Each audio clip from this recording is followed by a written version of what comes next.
Empecemos. El escándalo de Agroingreso Seguro le costó la libertad a Andrés Felipe Arias. Primero en Colombia, pasó 2 años preso y fue condenado por la Corte Suprema de Justicia a una pena de 17 años y 5 meses. Y como si fuera poco, tiene que pagar la bobadita de 50.000 salarios mínimos. Para la época, 30.800 millones de pesos. Está tan convencido de su inocencia y de que su caso es una clara persecución política que salió del país para pedir asilo en Estados Unidos y en medio del trámite lo metieron preso en una cárcel federal por un pedido de extradición. La historia de Arias, desde su casa donde vive en libertad condicional y desde donde seguirá dando la pelea y exigiendo a Colombia que lo oigan en una segunda instancia.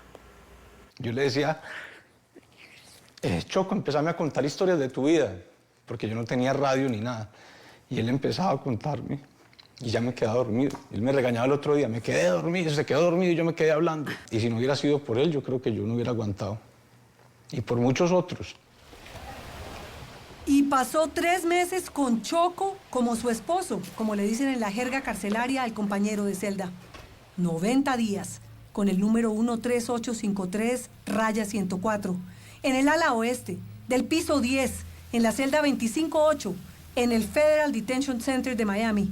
El joven exministro de Agricultura y precandidato a la presidencia fue el elegido por Álvaro Uribe para ser su sucesor. Era el líder más representativo del uribismo y uno de los hombres más opcionados para ganar las elecciones presidenciales del 2010, cuando eran los gloriosos. Entonces uno empieza a oír lamentos, gritos, patadas en esas celdas. Entonces eso es muy difícil no sentir impacto, no estar asustado. Todo, ya con el tiempo ya uno aprende a vivir allá, a adaptarse. Ahora en Los Dolorosos, recuerda desde su casa en Weston, al norte de Miami, donde vive en libertad condicional, cómo eran sus días y sus largas noches en una prisión federal en Estados Unidos. Yo los 2 primeros días estuve en una celda de castigo, es muy apretado. Ahí son 24 horas encerrado en la celda. Solo te abren un huequito para meter las manos para las esposas cuando te van a mover a hablar con el abogado. Después ya estuve en la unidad normal. ¿Las ventanitas esas que uno ve en las películas donde meten la comida? Sí, exacto, ahí sí es la celda de castigo. Un lavamanos, un inodoro ¿Y qué le entregan a uno? Una sábana, el uniforme, un lápiz, unos papelitos para escribir y ya. La temperatura dentro de la prisión es muy bajita, siempre hace mucho frío. Una estrategia cruel que evita que los virus y algunas enfermedades se desarrollen con facilidad. Pero para los reclusos, el helaje es un drama adicional a la pérdida de libertad.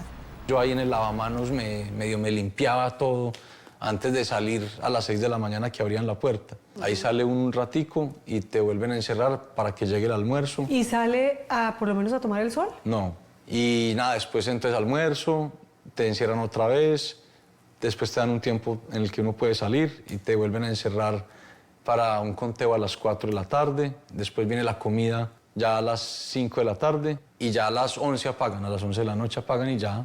¿Puede uno leer? ¿Tenía acceso a...? Sí, me mandaron muchos libros.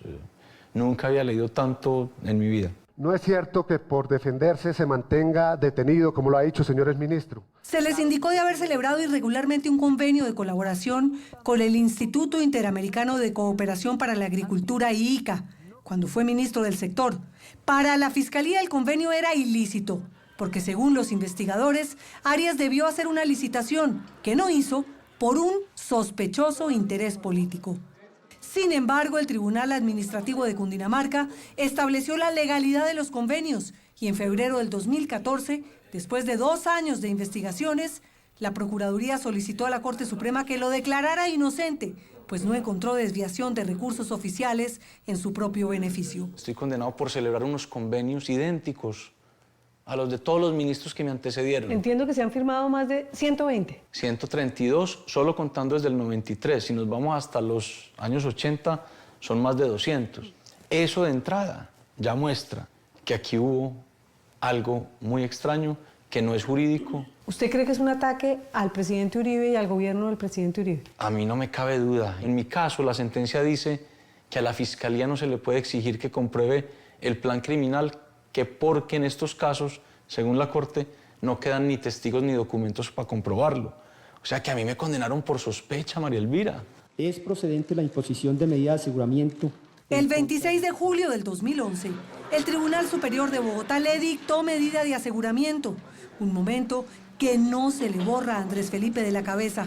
Sus contradictores lo celebraron con aplausos. Por favor. Después de 2 años preso en la Escuela de Caballería, su hijo Juan Pedro tenía solo 20 días de nacido y Eloísa empezaba a caminar.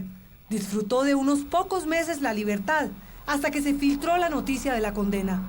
Arias empaca maletas y sale a pedir asilo en Estados Unidos alegando una persecución política. ¿Cómo no voy a salir yo de mi país para defender a mis hijos y a mi esposa ante semejante atrocidad? Me vine acá porque creo en la justicia de este país, porque quiero este país y lo conozco bien. Que acá no hubo delito, no lo hubo. De parte del ministro, ni siquiera los funcionarios del ministerio, no lo hubo.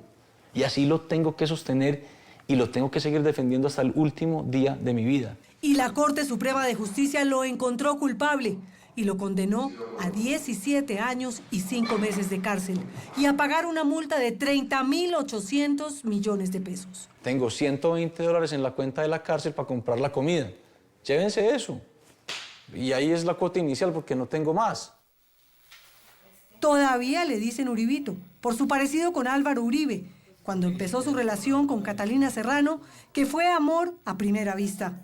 Al mes de conocerla le propuso matrimonio y a los 9 meses ya eran marido y mujer.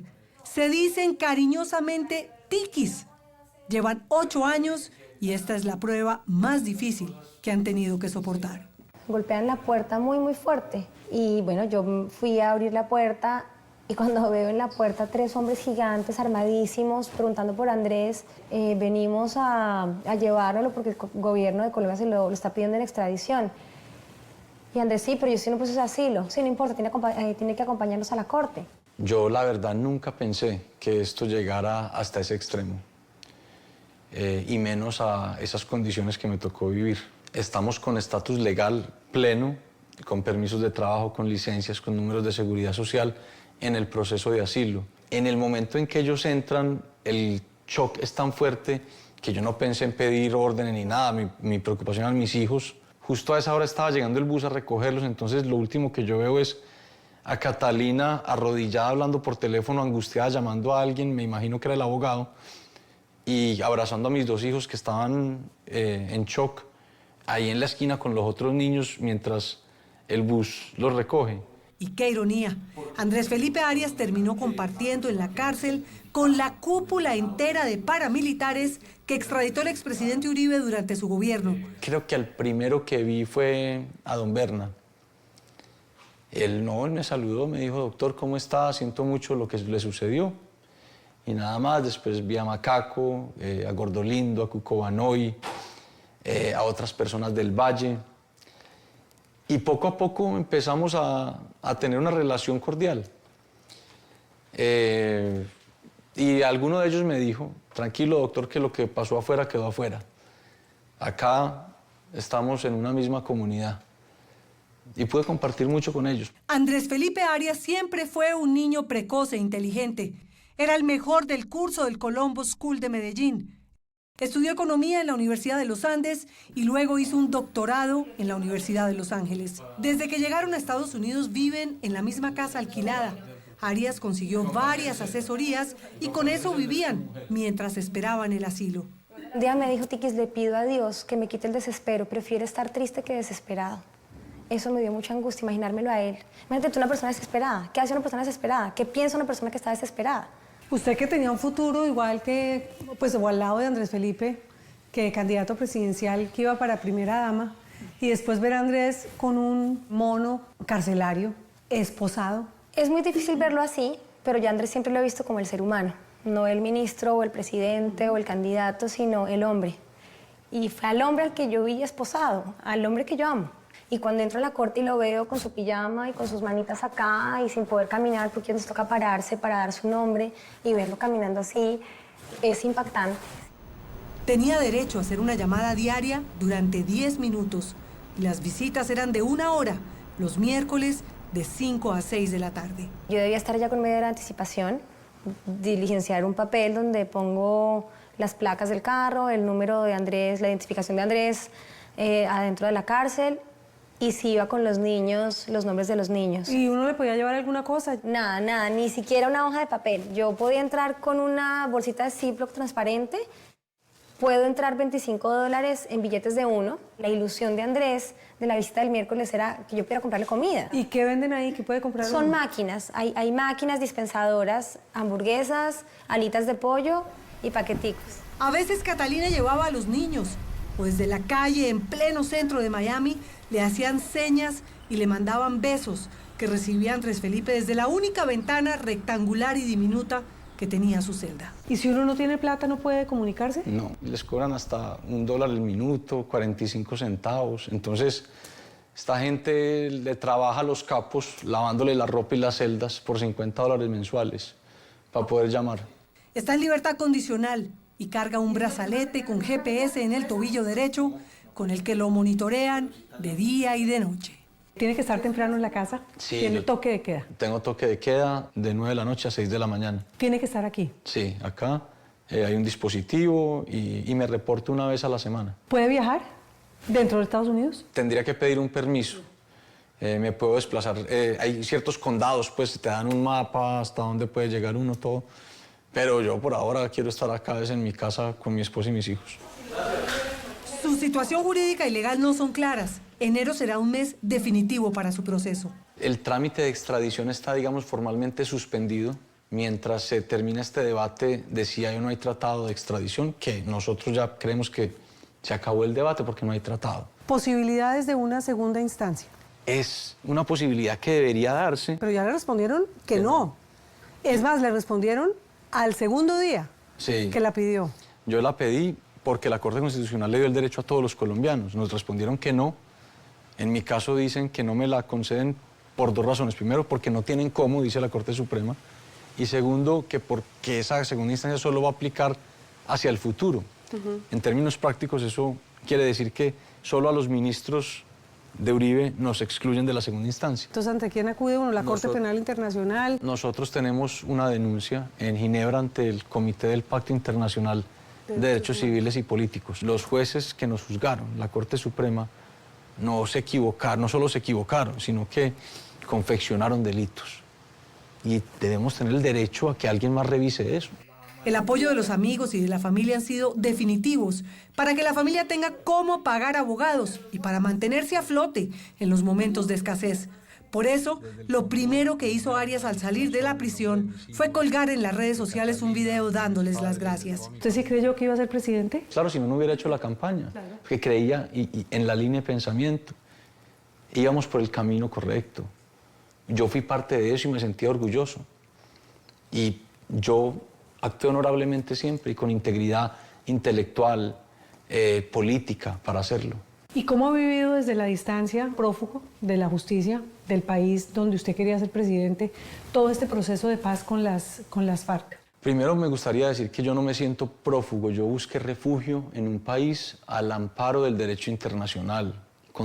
Tenía todo el derecho a hacerlo y tengo todo el derecho a hacerlo. Estoy convencido que solo el día que la justicia en Colombia se reforme, se recomponga, se reorganice y vuelva a ser justicia, ese día habrá paz. Antes de eso no va a haber paz.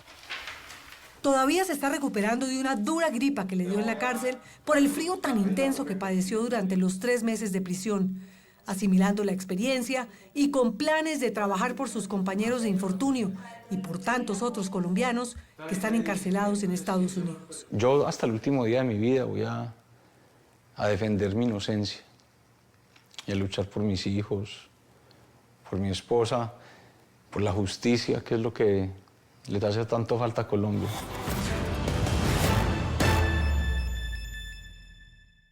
Mientras se espera que se le resuelva su situación, todos los miércoles Andrés Felipe Arias debe reportarse desde su casa con un oficial de libertad condicional.